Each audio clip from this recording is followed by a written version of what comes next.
Hey everybody, Scout Crafty here again. It's Friday, TGIF. You made it through another week. And what a week it was. I know a lot of you are probably anxious to know how the tree felling went, and it went off without a hitch. I'm so happy to say.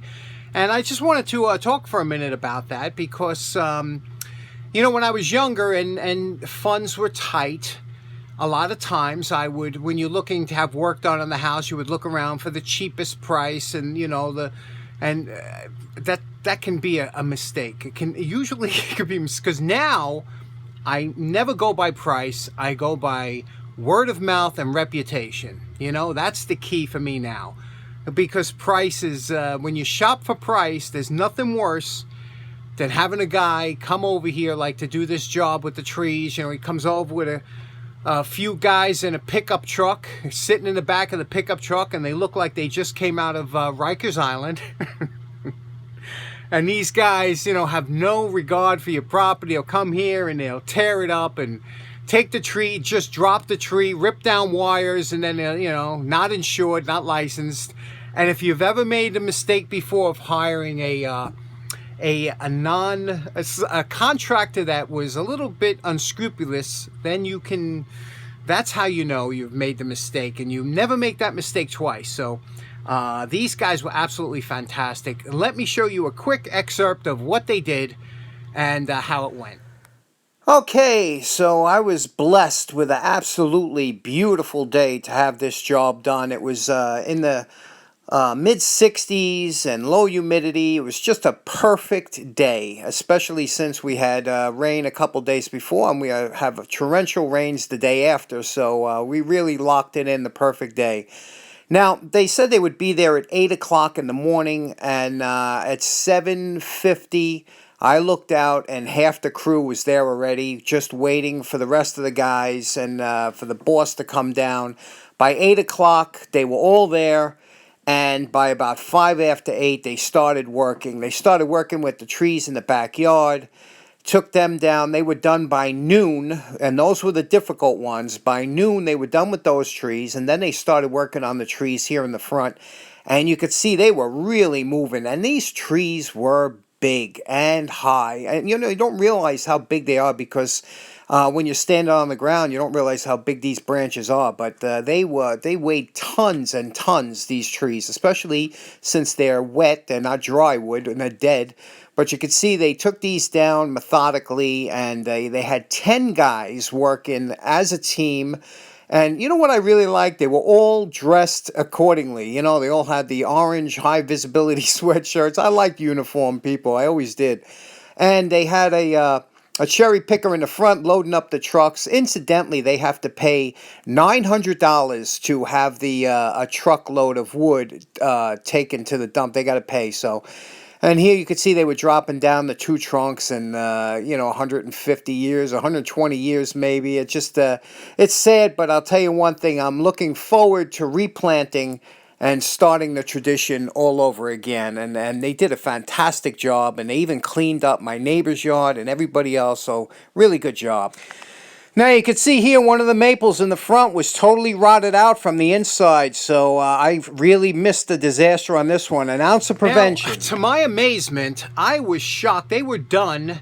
They were out of here by 5 o'clock, and they took an hour for lunch. So think about that. They did that in 8 hours, that job. It's just, it amazes me. I've never seen such a hardworking, well-oiled group of gentlemen to do a job, and they were just working like nobody was slacking. Everybody was, it was like total teamwork. They all looked happy. And here's another thing, you know, about when the guys come to do work, here's a kind of a pro tip from me.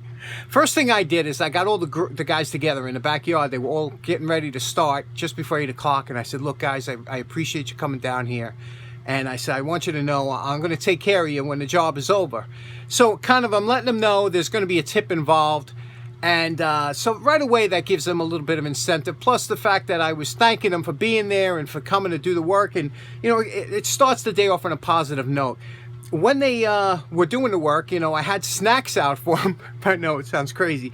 but I bought a bunch of those kind of snacks, cookies and crackers, things like that, individually wrapped so they can. And I had that out there with 2 cases of bottled water in case but they all, I got to tell you, these guys never stopped for nothing. They were just like a well-oiled machine.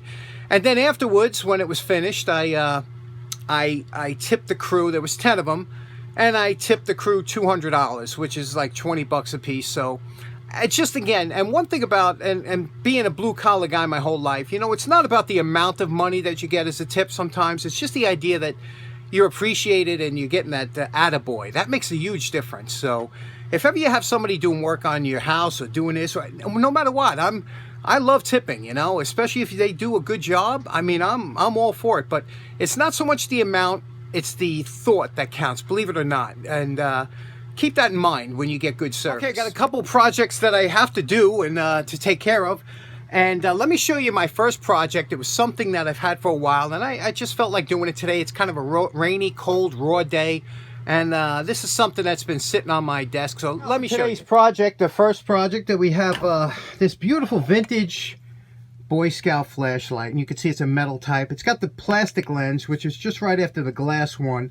But these go back all the way from the 40s all the way up. And, the metal was a problem sometimes because they would get thrown around, dented up. So to find one of these in decent shape, especially a Boy Scout flashlight or something, Girl Scout girls tend to usually took better care of their equipment. But, guys, we were throwing this in a backpack and it was getting chucked around. Throw me a flashlight. So they were always dented up or whatever. But this one is in really good shape. It's a little bit dirty, so we're going to clean this up. I bought this, they said it wasn't working, but there's really nothing much to this. The switch works, so I'm thinking it's a contact problem. Let's take it apart and see what we got. Okay, everything's apart here. Now, we just have a slight little dent on the rim here. Nothing bad, but this over here, the reflector, is a little bit, you can see it's just a little bit loose one area here. You can see here it's separating a little bit. So we're going to hit this with some glue before it gets really messed up. You see that there? And the reflector part here, the reflector is beautiful, but it's also extremely, whenever they chrome plate plastic or aluminum, you have to be very careful because that coating is very fragile. And my buddy James from Time Flies in the Shop, he just went through that where, that coating can really give you a hard time.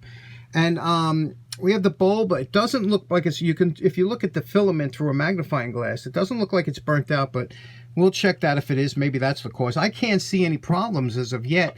All the contacts look good. Over here, again, you got to clean this spring up good. We'll take this spring out of here. All it does is it screws out here. We'll clean everything, polish it up, and again, the inside looks good. So we'll clean this up and put it back together. I'm thinking that, maybe it's just a contact problem, but you can see there's a little bit of dirt here. We'll clean it and polish it and see. Okay, we washed off just about everything here. Now we waxed the, we're going to polish this up here. We waxed it. You'll see that'll come out nice. We took a little piece of steel wool, 000 steel wool, and what we did was anywhere where there could have been a corrosive, we went very lightly around it. This ring touches the inside of the cap, this one here. We did the inside of the threads here. We did the threads here. And now we're going to go over it with metal polish. Remember, we did everything here that could possibly have any kind of rust or tarnish. And then we wiped it all out with this little piece of steel wool. And then we're going to go through it with metal polish. Even the bulb we did. Again, do not touch the reflector no matter what. And then the last thing we're going to do is we're going to polish the lens. Now the lens is a plastic lens. You can see it's very light. I washed it here to get some of the color, but now we're going to take some plastic polish and using a backing of a paper towel, we're going to wipe the plastic polish to clean it up, and then we'll reassemble it. I think it should work. Back of the reflector here, you can see this little rim here. This you got to polish out too, because that could have some tarnish that could stop the contact. Because remember, the bulb will go into this little plastic housing here, and that housing gets screwed into here. And the contact gets made from, once you screw that bulb in, like this, the contact hits here and the edge of here. So always polish that up, getting rid of it. Lastly, you got to polish on the inside of the threads here where the cap gets screwed on, because the spring transmit the electricity from the spring to the cap. The cap goes through the body into the switch. So that's how this works. So that's why it's important. You have to really give a good polish on here, and then you'll have this little piece of, you'll see that the body actually transmit the electricity. And thank God this one don't have any corrosion on the inside. So this, let's fire this up. Lastly, we'll polish these threads, both inside and out, give it a nice knit. Now, this is ready for reassembly. Put 2 fresh batteries in, positive facing the head of the flashlight, and screw on the cap. Now to finish things off, take an old t-shirt and wipe everything down. Make sure you have everything, make sure any polish or anything that was on here is off. And you can see what we did here, how nice that came out, that lens with the plastic polish. Again, the reason we don't take this to the buffer is because of the, it's probably nickel plated, and you know, you don't want to take a chance. So the metal polish, you could use flits or anything. You can see the official Boy Scout emblem here. They had 2 types. They had one that pulled out here, and this one is the later model that had the ring that you could hang, and of course you could have the belt clip here. Now it does work. You can see if you put 1 click up and press down, that's for sending Morse code. And if you go 2 clicks up, you could see you have the light. It is a lovely light, isn't it? And look at that shine on there. It's very rare to see one of these that haven't been, you know, beaten the heck, because that's what we do in the Scouts, you know, you use them. But it is nice. It's a nice little display item. Remains. I had one just like this when I was in Scouts. I probably still have it in my trunk upstairs, but this one here was a fun little cleanup. You know, we were talking about tipping before, and I thought I would share a quick story with you. When I was a younger man, 30 some odd years ago, back in the 80s, it was a crazy time, but I was still able to go on vacations, and I went to a place called Ixtapa, Mexico, and it was a beautiful, Ixtapa was a beautiful area. It's a coastline, Pacific coast in southern Mexico. They built it as kind of a resort town in the late 70s, and it was just beautiful, you know? So when I went there, again, this is back in the 80s, I remember going there, and I was talking to one of the gentlemen there, and we happened to be talking about money for something, and he said, yeah, you know, people here that work in the hotels, they make about $2 a day. Now, American dollars, that was, and American dollar was very strong back then.